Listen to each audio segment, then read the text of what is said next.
The moon bled across the sky, painting the windows of the old mansion red. Detective Ricardo felt a shiver, despite the stifling heat of the Mexican night.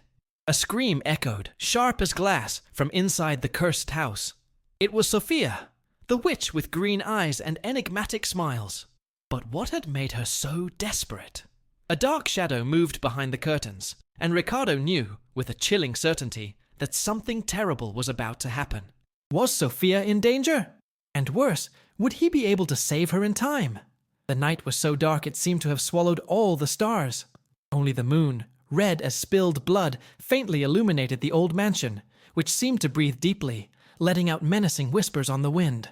Ricardo, the detective with weary eyes and an even wearier heart after so many strange cases, felt fear mingle with adrenaline. Sophia's scream, thin and full of terror, still echoed in his ears, a thorn embedded in his soul. He remembered the soft touch of her hands, the mysterious strength emanating from her eyes, as green and deep as an enchanted forest. But now, all he felt was the urgency to reach her, to protect her. The mansion door creaked, as if complaining about being disturbed, and Ricardo pushed it open forcefully, entering a long, cold corridor where shadows seemed to dance in a macabre waltz. The air was heavy, charged with a strange smell, a mixture of burnt incense and something metallic that reminded him of blood. Each step Ricardo took echoed like thunder, and he could feel the house's eyes on him, watching, judging. Every moment, the feeling of being watched increased. It wasn't just the shadows he felt. It was something more. Something lurking behind the darkness, ready to attack. He ran, his heart hammering against his ribs, until he found the main room. The red moon painted the floor a terrifying red. There was Sophia, huddled in a corner, her eyes wide with terror. Her black hair, usually so well groomed, was disheveled, as if it had been violently pulled. Ricardo ran to her, ready to protect her, but hesitated. Something was wrong. Sophia seemed different. Much paler than usual, her skin almost translucent. Her lips were purple and dry, and a tremor ran through her from head to toe. It was a tremor different from fear, something deeper, more desperate. It was as if something was sucking the life out of her, leaving only an empty husk. And then Ricardo saw it. A dense, almost palpable darkness clustered behind her, a black veil that seemed to feed on her energy. It wasn't just a shadow, it was an entity. Something ancient and malignant that emanated a chilling coldness. Ricardo had never seen anything like it. It was as if a black hole had opened in that room, emptying Sophia's life. A thread of icy fear ran down Ricardo's spine. He knew he was dealing with something far beyond his usual cases of common crimes. He was a detective, yes, but he was not immune to fear. And this fear was real, tangible. It was the feeling that death was present, breathing the same air as him. He instinctively reached for his weapon, but realized it would be useless against this entity that seemed to be beyond the physical world. He needed help. He needed Sophia. But Sophia was about to dissolve like a bad dream. Then, in a flash of lucidity, Ricardo remembered the words Sophia had spoken to him a few weeks earlier, about an ancient ritual that could protect them from supernatural forces.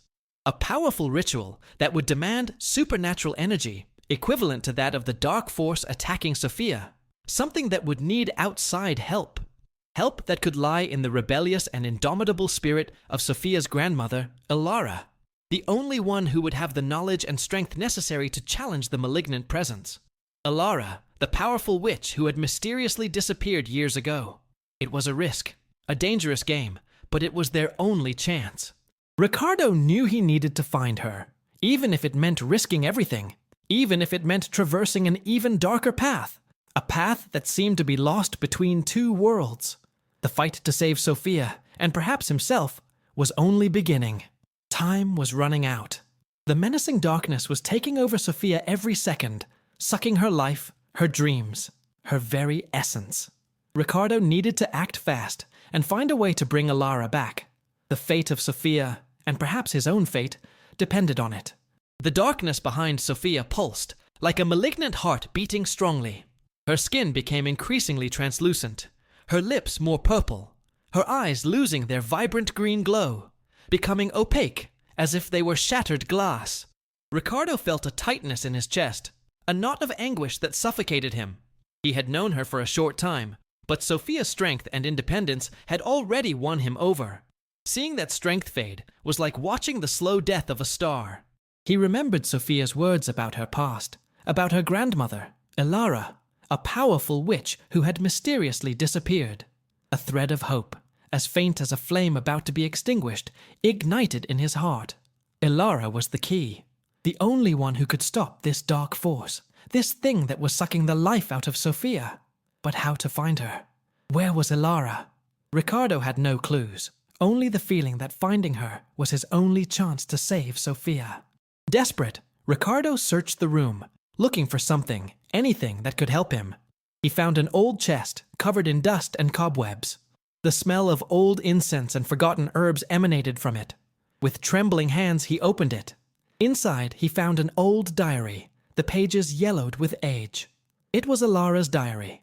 The letters were elegant, almost magical, and the handwriting betrayed a strong, determined personality.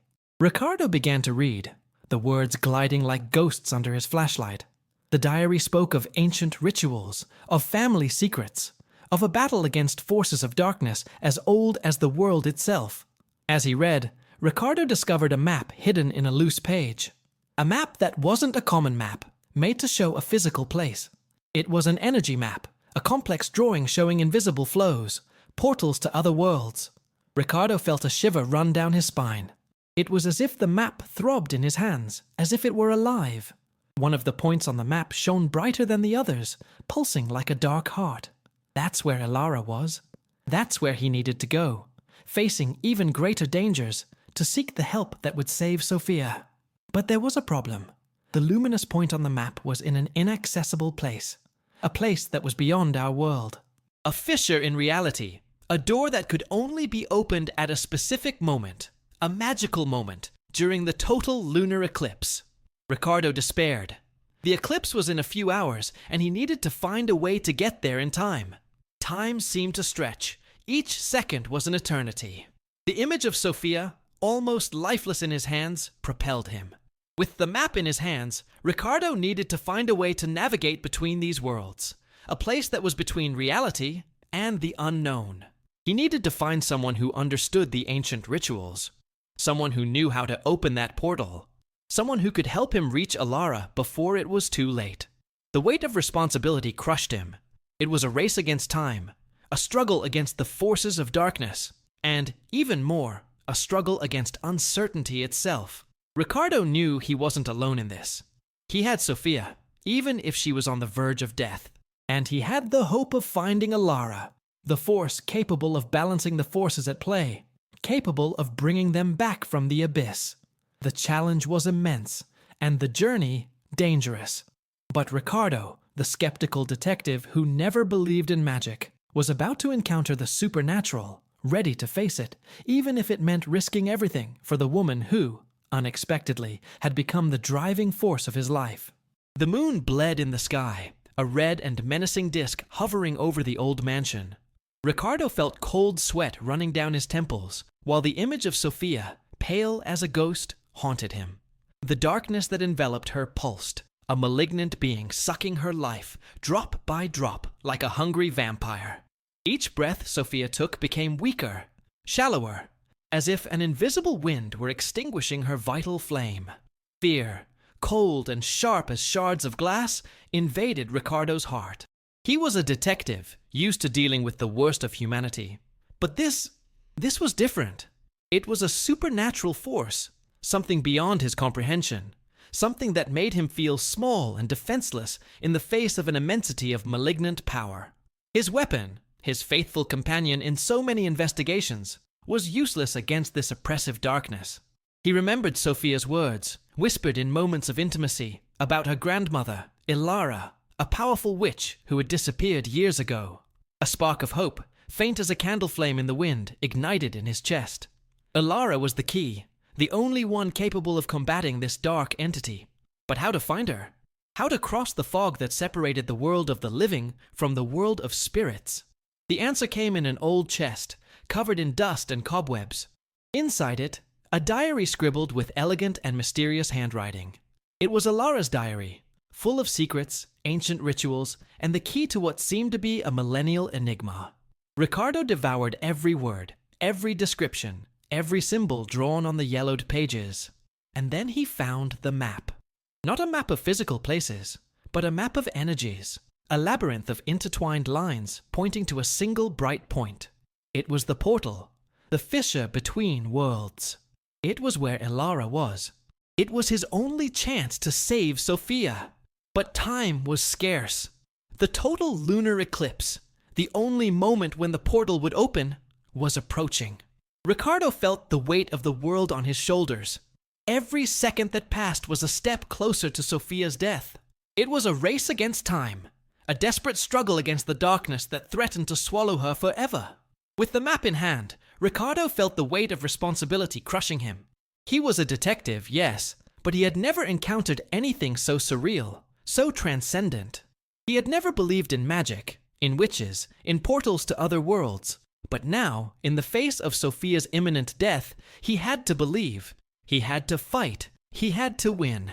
He needed to find a way to cross that portal. He needed to decipher the ancient symbols and find a way to invoke the power that was beyond his comprehension. He didn't know if he would succeed. Fear and uncertainty attacked him, but the image of Sophia, pale and weakened, kept him firm. His love for her was stronger than fear, stronger than darkness. It was his strength, his motivation to fight to the end. And then, with his soul in his hand and his heart beating strongly, Ricardo ran. He ran against time, against darkness, against death itself. He ran towards the portal, towards hope, towards Alara, with the certainty that everything would depend on his courage, his determination, and a dose of faith he didn't even imagine he possessed. It was a race against darkness, a race for Sophia's life, and perhaps for his own. After all, if he failed, the portal would swallow him along with Sophia, and the abyss between two worlds would consume them forever. The challenge was extreme, but love was his compass, and Sophia, the star that guided his way on a dark and menacing night. The battle for survival was only just beginning. The moon bled, a red opium in the black sky. Ricardo, breathless, read Alara's diary, the yellowed pages whispering ancestral secrets. A map, drawn with ink that seemed to glow, showed a pulsating point of energy, a portal between worlds. It was Alara's location, the only one who could save Sophia, whose life was draining away every second, consumed by a hungry darkness. Sophia's skin became translucent, her eyes opaque, her breath a thin thread about to break. Ricardo felt a shock. The map pulsed in his hands, warm, alive. A strange, unknown symbol glowed intensely in the lower right corner, surrounded by words in an ancient, incomprehensible language. But he recognized a symbol he had seen before, engraved on a small wooden box that Sophia kept near her altar. A box he now understood to be the key to opening the portal. The box was at his house, miles away. He needed the box now. Every second lost meant Sophia's death. He looked at Sophia, her body weak, her breath almost imperceptible. The dark forces concentrated behind her, a black whirlwind sucking her essence. It was a race against time, a battle against death itself. Ricardo stood up with the desperate strength of someone who has nothing left to lose. He needed to go. He had to go. But before running, he noticed a change in the air. The metallic smell of blood intensified, and a new shadow, larger, more imposing than the first, stretched out from behind the entity that was draining Sophia. It was a dark and different shadow, with undefined contours, as if it were made of a fabric of smoke and fear.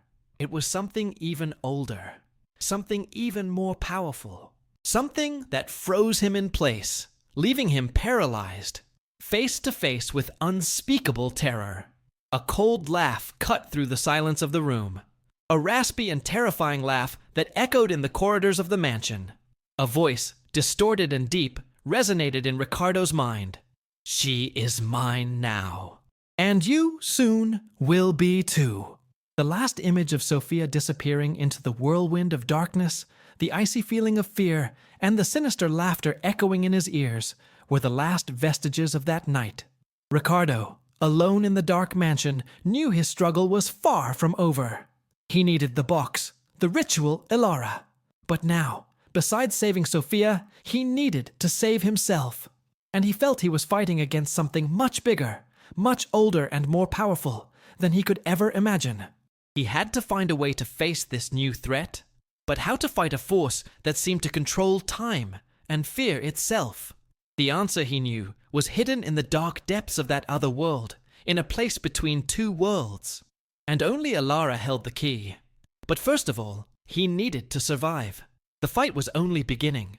He had to find a way to protect himself before the darkness swallowed him too. The entity's laughter echoed in his ears, a clear, ominous threat. The hunt was open. And now Ricardo was the prey.